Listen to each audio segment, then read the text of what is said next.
பெரியவர்களை சரி அருமை தாய்மார்கள் சின்ன சிறார்கள் சரி அறிஞர் பெருமக்கள் வருங்கால வாலிப சிங்கங்கள் உங்கள் அத்தனை பேர்களுக்கும் சோட்டமணிக்கன் தெரிவுள்ள நகரத்தை சார்ந்த அனிதா லட்சுமி வில்லிசைக்குழுவின் சார்பாக மனமார்ந்த நன்றியும் நன்றி கலந்த வணக்கத்தையும் இந்த நல்ல சமயத்தில் தெரிவித்துக் கொண்டு சின்ன சிறியவர்களாக நாங்கள் வில்லிசை நிகழ்த்துவதற்காக வந்திருக்கின்றோம்.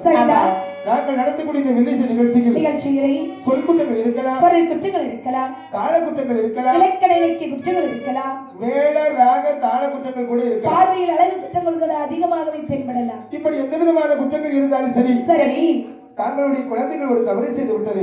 ஆனால் அந்த தவறினை தாங்கள் எவ்வாறு பொறுத்து மன்னித்து அருள்வீர்களோ அதுபோன்று எங்களுடைய குற்றங்கள் அத்தனை பொறுத்து சரிதான் எங்களுக்கு நல்லபடியாக ஆக்கமும் ஊக்கமும் தருமாறு பெரியவர்களுடைய ஒரு பதங்கள் தொட்டு வேண்டி விரும்பி கேட்டுக்கொண்டு பெரியவர்களுடைய விருப்பத்திற்கு இணங்க முதலாக சாஸ்தாயின் பிறந்த கதையை சிறிது நேரம் பாடிவிட்டு அதற்கு அப்பா சிவனப்பேரி சுடலைமான சுவாமி பிறந்த கதையினை வில்லிசையோடு சமர்ப்பணம் செய்கின்றோம்.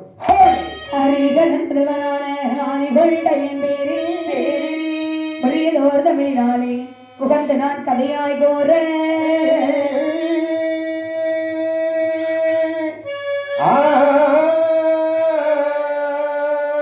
திரிபுரம் திரித்தோர்மைந்தன் செந்திலாந்தனுக்கு மூத்த அயகரி முகத்து வேளை கணபதி காப்பதாமே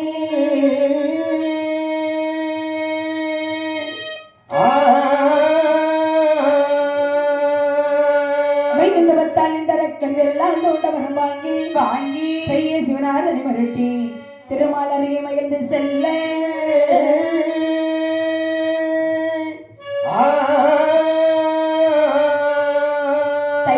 பெண் வேடம் கொண்டு சத்தியம் செய்து வரமளித்த சாஸ்தாய் என்றிருந்தகளை படிக்க மதை ஆணி முகமது காப்பதாமே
சிவபெருமானோ அம்மையுமே மகேஸ்வரி ஐய பார்வதா தேவியுமாகவே தானாக தண்டப்பட்டதங்க கைலாசமாமலையானதிலே பகவானும் பார்வதி கொலுவாக விற்றிருக்க நந்தி பக்தம் கொட்ட சிவபெருமானின் மொத்த மகனாகி விக்னேஸ்வர பகவானோ தன்னுடைய தாயிற்கு பாரிஜாத மலரை எடுத்து புஷ்பாபிஷேகம் செய்து கொண்டிருக்கின்றார். இளைய மகனாகிய கந்தன் கடம்பன் கதிரவேலவன் அப்படி கற்பூர தீபாராதனையானது காண்பித்துக் கொண்டிருக்கின்றார். ஆமையா கோலாகலமாக சம்போ மகா தேவா சர்வேஸ்வரா என்று சொல்லி கைலாச மாமலை இயங்கிக் கொண்டிருக்கின்றது. அந்த கைலாச மாமலையானதிலே 30 கோடி இவர்கள் 48 ரிஷிமார்கள் சங்கத்தார் சமயத்தார்கள் தானவர்கள் பார்வர்கள் இந்திரர் இந்திரர்கள் இட்டரர் இம்பொருடர் வித்யாதர் வைசாசர் அனைவரும் சூழ்ந்திருக்க அதே கைலாச மலையிலே தான் அதிபட்ச மக்களாகிய அசுரர்களும் திதிபட்ச மக்களாகிய தேவர்களும் வாழ்ந்து வருகின்றனர். இந்த அதிகம் திதியும் யார் யாரெல்லாம் இவர்கள் பெற்றெடுத்த குழந்தைகள் தான் அசுரர்களும் தேவர்களும். பிறப்பிலே அண்ணனும் தம்பியும் தவிர குணத்திலே ஜென்ம விரோதியாக வாழ்ந்து வருகின்றனர். இப்படி இருக்கக்கூடிய வேளையிலே அப்படி அந்த அசுரர்கள் நினைக்கிறாங்க, என்ன தம்பி என்னடா அந்த தேவாதி தேவர்களை போல என்னென்று பார்த்தாலும் அரை திரை பெணி மூப்பு சாக்காடு இல்லாமல் வாழ்ந்து கொண்டு வருகிறார். அவர்களை போல நாமும் வாழ வேண்டுமையானா அதற்குரிய வாயத்தை கேட்டு தெரிந்து கொள்ள வேண்டுமையானா நம்மை படித்த ஆண்டவன் திவன் இடத்திலே சென்று கேட்டு தெரிந்து கொள்ள வேண்டுமே. அப்படியாகட்டுமே என்று சொல்லி ஆதிவள்ளி கைலாசமலைக்கு வருகின்றார். சரி வணங்குகின்றோம் பகவானே. நாங்கள் இங்கு எதற்காக வந்திருக்கேன் தெரியுமா? நாங்கள் வந்த தேவாதிவர்களைப் போலவே தரைதிரிமோ பிடியெடுகாமலே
நாங்களும் அந்த தேவாதிவர்களைப் போலவே பிறப்பு இறப்பு என்பது இல்லாமல் சிரஞ்சீவியாக வாழலாம் என ஆசை கொள்கின்ற பகவானே. ஆசை கொஞ்சம் அதிகமா தான் இருக்கிறது. இளமையாக சிரஞ்சீவியாக வாழ வேண்டுமையானால் சரி சாகா அமிர்தமாகிய தேவ அமிர்தத்தை நீங்கள் சாப்பிட்டு வந்தால் அதனுடைய போல் நிச்சயமாக தெய்வம் அது எங்க சென்றா கிடைக்கும் பகவானே? கடையிலயோ சந்தையிலயோ வாங்க முடியாதப்பா. அப்படியானால் திருப்பார் கடலில் வந்து கடலை நீங்கள் கூழாக கடைந்தீர்களேயானால் நிச்சயமாக உங்களுக்கு தேவ அமிர்தம் கையில் கிடைக்கும். நாங்கள் மட்டும் தனித்து சென்றால் அமிர்தமான கடையிலுமா பகவானே? அதோ அமர்ந்து கொண்டிருக்கிறார்களே அனுபவம் வாய்ந்த தேவர்கள், இவர்களை உடனழைத்து சென்றீர்களேயானால் அந்த தேவாதி தேவர்கள் எங்களுக்கு ஜென்மப்பைகள் அல்லவா? நமக்கு காரியத்தில் வெற்றிகள் அழைத்தால் எப்படி சுவாமி வருவார்கள்? கூப்பிட்டு பாருங்கடா. வெற்றி நமக்கு வசமாக்கப்பட வேண்டுமையானால் கழுதையா இருந்தாலும் காலை கட்டிய பிடிச்சுக்கிடணும். அதுல எந்த விதமான தவறும் கிடையாது, தப்பும் கிடையாது. ஆகட்டும் என்று வார்த்தையை காதலி கேட்டார்கள். அசுரர்கள் வருகிறவாங்க தேவாதி தேவுக்கள் இடத்தில் வருகிறார். தேவாதிவர்களை துணையாக அழைத்துக் கொண்டு இங்கு வருகின்றார் பாருங்கள். அப்படி இருக்கையில் அசுரர்களும் தேவர்களும் கடைய வேணும்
அசுரர்கள் தேவர்கள் ஒன்றாக விளைந்தார்கள்.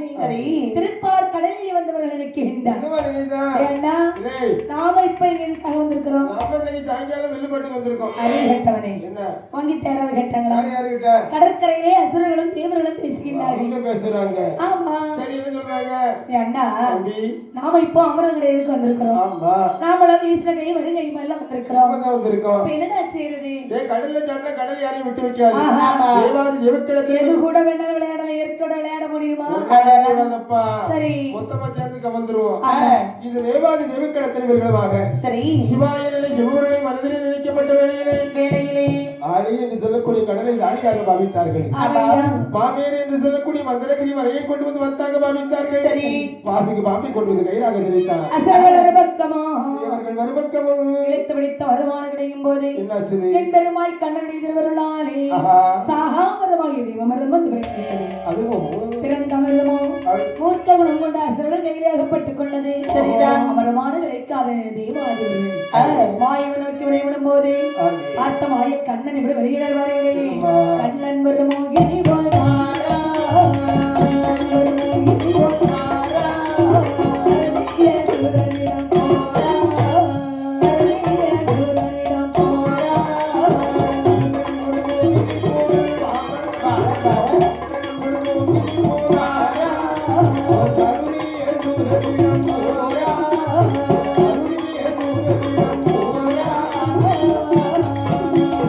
அசுரர்தனை மறித்த கண்ணன், அமிர்தம் பறித்த மணிவண்ணன், பறித்தமிர்தம் தேவாதிக்கு கொடுத்தான், பறித்தமிர்தம் தேவாதிக்கு கொடுத்தான். காத்திருந்த அசுரப்படை எடுத்தான், காத்திருந்த அசுரப்படை எடுத்தான்.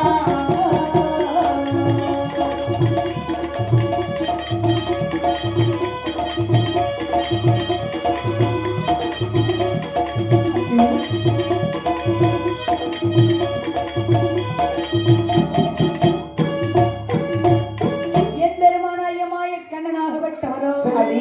அசுரர்களை கண்டிக்க வேண்டும், தேவர்களை காப்பாற்ற வேண்டுமே என்று ஆஹா. 32 லட்சணம், ஆ, 16 கலை, 8 அம்சம். இத்தனைக்கு வயது 16. ஆஹா, ஒரு 16 வயதுடைய பருவ பெண்ணாக வடிவம் கொண்டார். சரி. கடற்கரை சாரி வழியாக மோகினி ரூபத்தில் வருகிறார். ஆஹா. நேர அசுரன் பக்கத்தில் வந்து சேர்கின்றார். பார்த்தார்கள் அசுரர்களும் தேவர்களும். ஆ, பெண் என்று நினைத்த தேவாதிபர்களுக்கு, அதாவது பெண் என்று நினைத்த அசுரர்களுக்கு பெண்ணாகவும், பெருமாள் என்று நினைத்த தேவாதிபர்களுக்கும் பெருமாளாகவும் காட்சி கொடுத்தார். சரி. அருகிலே வருகின்றார். சரி. அப்பா அசுரர்களே, அம்மா, அப்பா தேவர்களே, என்னம்மா உங்களை நிறத்தாருக்கு எதற்காக சண்டை? நாங்கள் இருதரத்தரமாக சேர்ந்து அதோ தெரியக்கூடிய திருப்பார் கடலையை குழாக கடைந்தோம். சரி. அதில் இருந்தது தேவ அமிர்தத்தை பங்கு வைத்து சாப்பிட்டு சமயத்தில் ஒரு சின்ன சண்டை, உங்க பங்குதான் பிரச்சனை. அளவுல சண்டை. அந்த அமிர்தகுணத்தை என் கையில் கொடுங்கள், ஆஹா. உங்களை நிறத்தாருக்கு நானே பங்கிட்டு தருகின்றேன். மதி மயங்கினார்களே அசுரத்தின் இவர்களுமாக சரி. மாயமாக வந்து திருமால் கையிலே தேவ அமிர்தத்தை ஒப்படைத்தார். ஆஹா.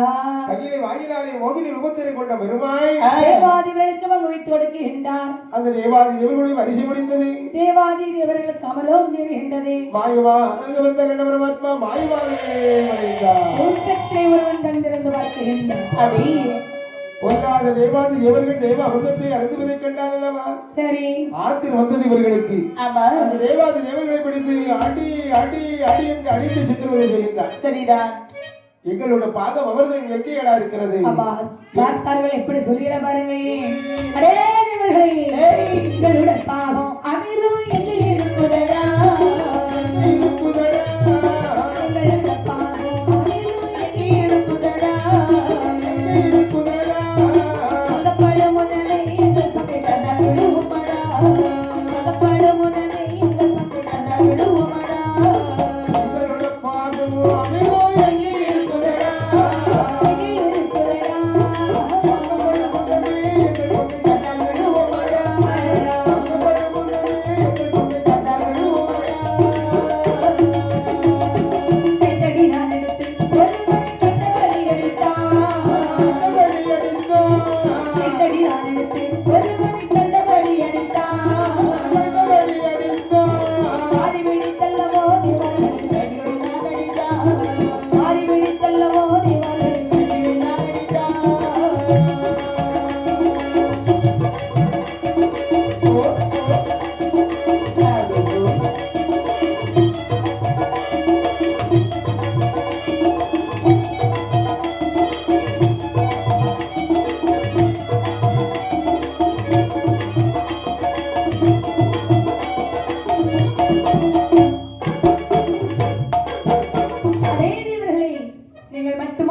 சாப்பிட்டுக் கொண்டிருக்கீர்கள் அல்லவா?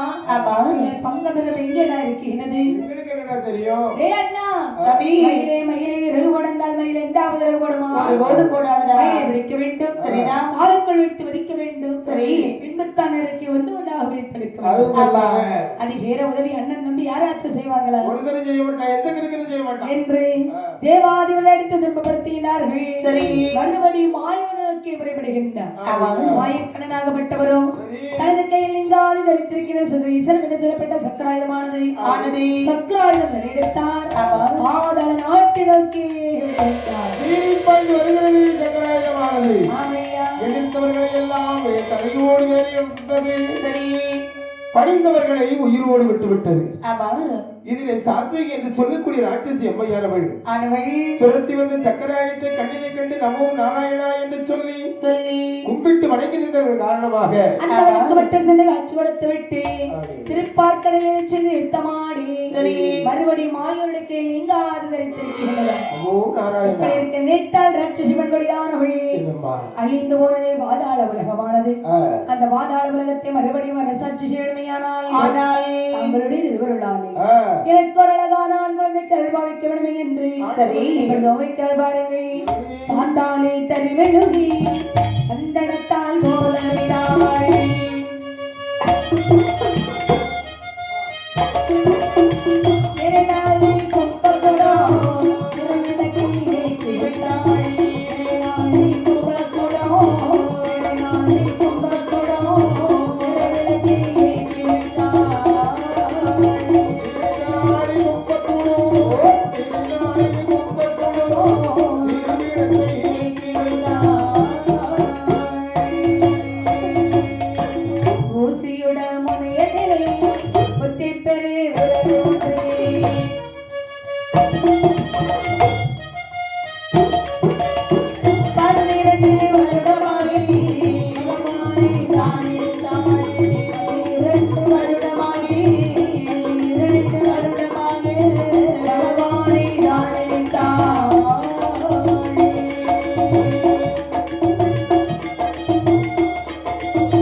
பத்மாசுரை வல்லரக்கரின் நாமத்தை சூட்டினார்.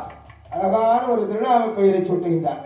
பொட்டுவிட்டு தாராட்டி சீராட்டி அது உரிமையாக வளர்த்து வரக்கூடிய வேளையிலே நாட்கள் அளவாறு கடந்து கொண்டிருக்கின்றது. வயது ஒன்று வந்து பிறந்தது ஊர்ந்து விளையாடுகின்றார். 2 வயதிலே இருந்தவர்களே எழுப்புகிறார். சரிதான். அழகாக வளர்ந்து பருவதிசை அடைந்து சரி தனது குலத்திலே உயிர்த்த நேசமிட்டாள் என்று சொல்லக்கூடிய பெண்ணை பார்த்து திருமணம் முடித்து பாதாள நாட்டின் இடநலம் சுட்டி வைக்கின்றார். என்னை நடக்க வைத்துவிட்டு அடுத்தபடியாகவே அப்ப நாகேஸ்வரர் சுவாமி கதை சமர்ப்பிக்கின்றோம்.